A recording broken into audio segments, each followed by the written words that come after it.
1 in 3 women will experience domestic violence in their lifetime. About 50% of domestic violence comes to the attention of the legal system. There's too many times that we go into a situation and arrest is not what is going to make the situation better.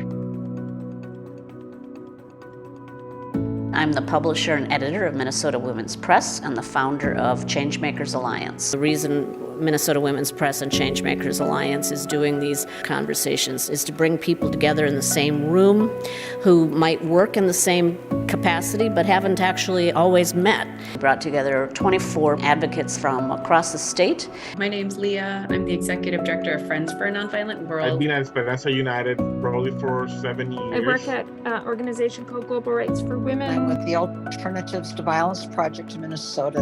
And we really talked about what the issues are, what the solutions are, what we need to be doing very differently around gender-based violence.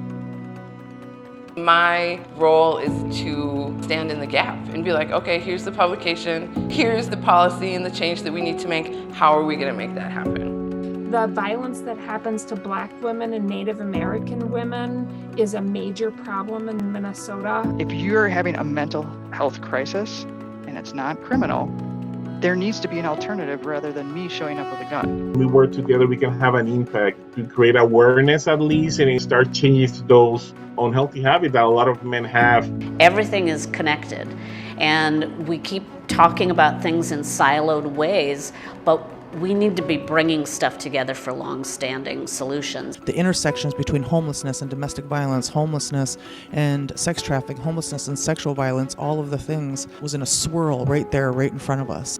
I feel like the Minnesota Women's Press is able to show people that things don't exist in a vacuum.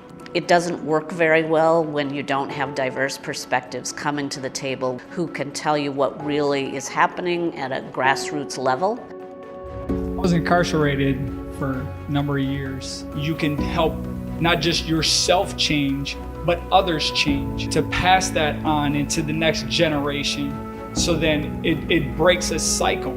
The conversations naturally lead to actions that are going to affect women in the best way. Survivor voices are very much needed in these movements. I invite, accept, want people with lived experience working in our field. How do we lift the stories off the page? Communities know best. Our job as media is just to reveal what needs to be done differently. With more support, we're going to be able to bring more of our diverse network together to talk about the solutions and action steps that they know they need.